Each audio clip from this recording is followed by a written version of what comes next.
Good evening and happy No More Campaign Ads Eve. Woohoo!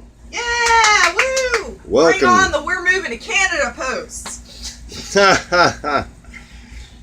Or we're moving to Russia post. So welcome to the Lost Begotten channel. Thank you for resubscribing if YouTube dropped your subscription to me. Thank you for re-liking videos if YouTube has dropped your likes. This video, this image here is courtesy of Newsy, who YouTube has dropped their likes down to 19,000. And their subscriptions. I mean, yeah, their subscriptions, I meant. Yeah, that. 10 times. It's amazing how people who just report on true things, for some reason, the truth movement on YouTube is represented as having no interest in, the truth. No interest in a chance to heal as Americans either. These seem like appealing things to me. So, on that note, we're going to be discussing the connections between Donald Trump and Vladimir Putin. Okay? Bum, bum, bum.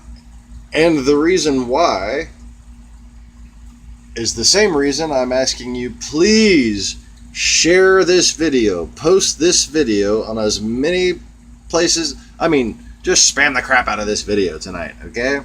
All morning long tomorrow, okay? Share this video. Because we're going to be talking about the under-discussed or almost nearly completely undiscussed connections between this genocidal madman, Vladimir Putin, who is currently invading Europe. As we speak. And, wow, he is the guy who is deceiving the world. Let's just talk about Vladimir Putin for a second. He has, through forced acquisition of companies that were opened up to Western investment, okay, so he collected the money like a con artist, and then used his power as head of state to personally acquire so many companies, including this one right here, okay, that he is now by far the richest man in the world. Okay? Now, Donald Trump, sorry, just so hard to tell the difference these days. Donald Trump has extensive ties to Vladimir Putin and has done presentations and all kinds of different things in Russia that have nothing to do with, unlike Hillary Clinton's activities, have nothing to do with sowing seeds for long-term peace and subsidence of divisions that have been held over decades, if not centuries. And to fault Hillary Clinton for trying to fix things, for trying to find peace, that's what Obama and Clinton were doing, They were trying, based on everything that we knew at the time, okay?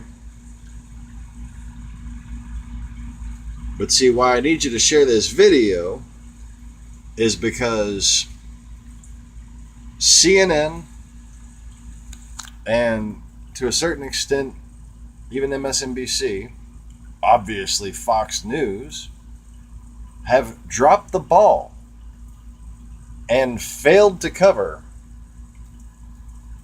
what is a clear and present danger to the United States. This is not an election, people. This is a cold invasion. This is a coup undertaken by a foreign power. Okay?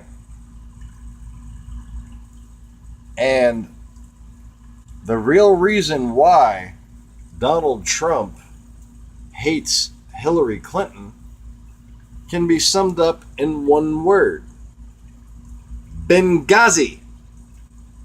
Because Donald Trump was doing business with Gaddafi for years and was just talking about how they shouldn't do anything bad to Gaddafi because he had some recent business prospects there. And you know who else had some recent business prospects there? Actually, they were military prospects. Vladimir Putin was trying to build a base in Benghazi. Okay? You know what? If you understand the threat and you actually love America, you understand and respect some CIA badass shit from time to time. And when it all comes down to it, that's what Benghazi was about. And you know what? All the fucking people who hate Hillary Clinton, tell me those guys' names that died without Googling it. You know? We should have been honoring those heroes instead of dishonoring our country, our cabinet position of Secretary of State, and purposely in advance dishonoring the most likely contender to be the first female president of the United States. Now, back on topic, here are the things that CNN has failed to report on, no matter how important they were, which does not include some other things which I'm going to go into once I'm done explaining this interesting little orb thing going on here. Okay, so obviously that is Zadernald. Okay? And let's just go clockwise, shall we? So this is Paul Manafort, formerly the head of the Donald Trump campaign, also formerly head of the Viktor Yanukovych campaign. Now, Viktor Yanukovych was Vladimir Putin's puppet in Ukraine. And it was because of Viktor Yanukovych that the Maidan massacre happened, in which a militarized police unit called the Berkut was opening fire on protesters, then waiting for people to come evacuate the wounded or dead protester, then opening fire on them, then waiting for more people to come and try to evacuate those wounded people, then opening fire on them. And you can find the video. It's about 45 minutes long, and you'll see about 50 people die because of him. Viktor Yanukovych, this guy's former boss, who somehow, for God knows what reason, oh wait, yes he does, was on CNN telling you to vote for Donald Trump. This guy was the early on unofficial, because, you know, everybody knows Donald Trump is the head of the Donald Trump campaign, right?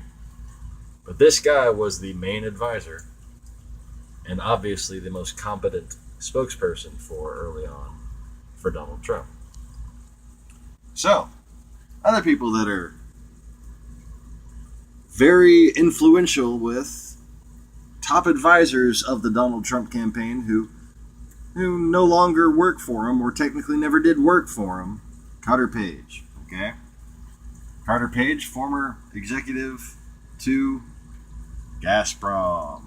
Gazprom being the oligarchical monopoly of Russian oil owned by Vladimir Putin, okay? And he's got some serious ties, including a direct link to this man's office in Moscow at Alpha Bank, which is a, guess what, oligarch Russian state-owned company. So, Carter Page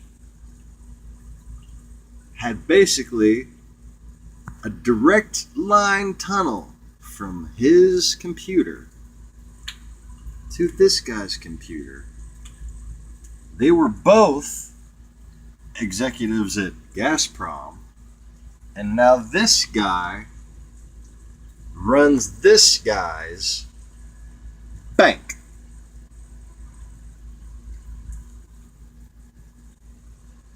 Is it all becoming clear to you now?